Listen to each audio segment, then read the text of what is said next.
Hello everyone, it's me, Garrett of Oz, and I'm doing a quick special update for you today. This sort of spawned a little bit off of the most recent episode of Oz Talk, which will be available shortly. It's a talk show for the International Wizard of Oz Club that's hosted on their website. The first few episodes will be free, or at least the first one. I think the first couple will be free. And then it will be available to those who subscribe to the club. So if you aren't a member of the Oz Club, definitely check them out, and check out Oz Talk. It's a bi-monthly, sort of, for lack of a better description, view-like talk show with me and four others talking about Oz and various different aspects of.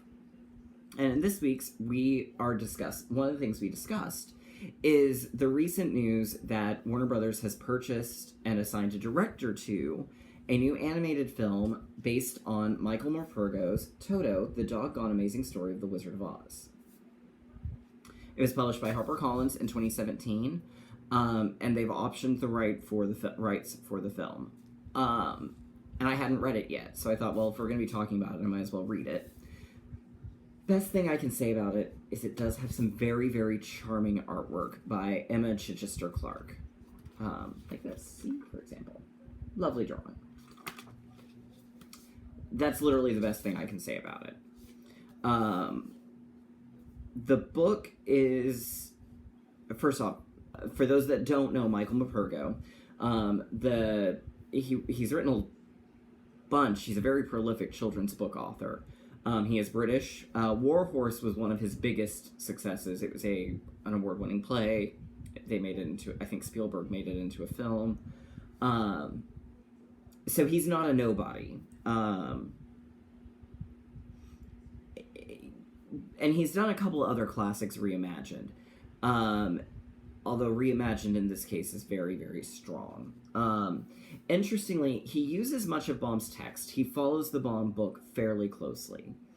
One of the first big changes, though, you encounter, because this is, first off, it's told, obviously, from Toto's perspective. He is retelling the stories of his adventures in Oz to his puppies. So, the first big change is when we arrive in Oz after the tornado. The Good Witch of the North informs Dorothy that there was a Good Witch of the South, but the Wicked Witch of the West killed her. So Glinda's already out of the picture. And then Dorothy is given a pair of magic red shoes. And they're only referred to as magic red shoes. And I thought, okay, they're just trying to bridge the gap between the movie and the book. Because the book really is kind of geared, I want to say, at like the 8 to 12 crowd.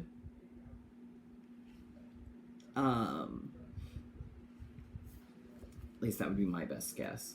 There doesn't list ages on this one. Sometimes they do, but this one doesn't.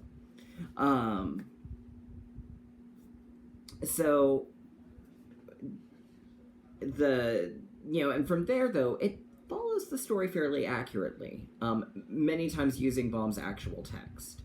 So, meets the Scarecrow, meets the Tin Woodman, meets the Cowardly Lion, Kalidas, Poppy Field, Field Mice, Emerald City.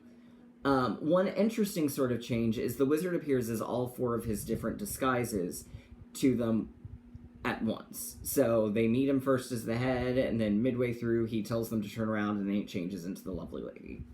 Which, okay, that's actually kind of a clever way of handling that without drawing out the timeline. The Guardian of the Gate, there's no soldier with green whiskers, but there's a guardian with a twirly mustache who's kind of a dick. That's the nicest way I can put that. And Dorothy calls him on it. And one of the things I'll give this book is his characterizations of Dorothy and small characters like the Guardian of the Gates are really, really good. And I wish he had done the same throughout. So they go off to meet the Wicked Witch. They melt the Wicked Witch. As in the book, the Tin Man and the Scarecrow are both damaged, forcing the Winkies to repair them. And there we get into the first really weird thing. They repair the Tin Woodman, but he won't wake up. And so the Winkies say, well, what if you do a magic little tap dance in your red shoes and wish really hard? So Dorothy does, and he wakes up. And then they paint him yellow. So we continue. Things go back to normal. That's kind of the one weird little interlude there. And then about 20 pages from the end is when it goes completely off the rails. They return to the wizard. They find out he's a fraud. He tells them his story and tells them to come back the next day. When they go back the next day, the Guardian says, oh, he's a real lion today. And they go in, and there he is, impersonating the Cowardly Lion. And he says, y'all don't need no tchotchkes, basically, that you have what you need. So he leaves the lion in charge, presumably because now the Guardian has seen him as a lion, and it's just going to continue this whole lie. Because that's a great message. Tin Woodman decides to return to the Winkies, because they painted him yellow. And Dorothy somehow transfers the kiss from the Good Witch of the North to him. Apparently that's a thing you can do in Oz.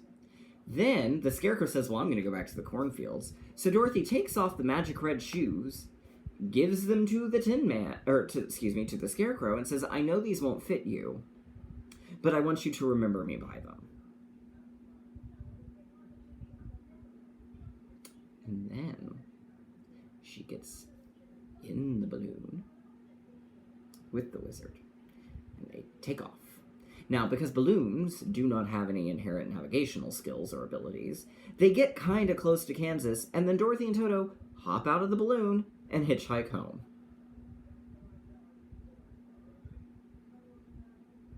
Yep. They hitchhike home. So literally, there was nothing that Dorothy needed or could have done differently, because she just takes a balloon and hitchhikes. There's no point to the magic red shoes other than apparently tap dancing.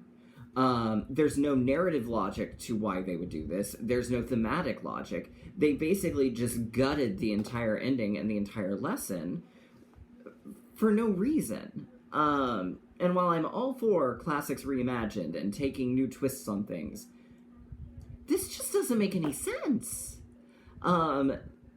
I can honestly say when I saw the blurb and it said that it would be loosely based on the book, this new animated musical film that Warner Brothers is planning, I thought, okay, they're going to do this kind of like the Tom and Jerry Wizard of Oz, where it's going to be the MGM, but it's going to be from Toto's perspective. And I thought, oh, that'll be fine.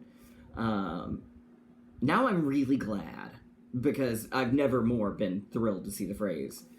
It just, there was no point. No point whatsoever. So, yeah. If you're planning to read it, the artwork's pretty good. Really about the only thing to it. Other weird things, because he's British, I don't think he's ever spent hardly any real time around American children, or really around very many Americans from Kansas, because he keeps referring to the farmhouse porch as a veranda. And Dorothy uses the phrase cowardy custard, neither of which are really American terms. Yes, we do use the term veranda, but not to describe a farmhouse porch. And certainly we don't use cowardy custard. So it just, I don't know who at HarperCollins was the actual editor for this book, but clearly they just didn't really feel like doing their job, it sounds like. They don't even list the editor. I'm not even sure if that's a thing they do, but there's no editor listed, if there was one. If there was, well, they sucked. Anyhow, so there you go. My thoughts on Michael Morpurgo's Toto, the doggone amazing story of the Wizard of Oz. There is absolutely nothing amazing about this one. That's a total misnomer. So, there you have it. Yeah. So, check out OzTalk. If you feel like reading the book, go ahead. If not, I wouldn't waste my time on it personally. So, and I will see y'all next time. I don't know when the next video will be, but I will see y'all next time.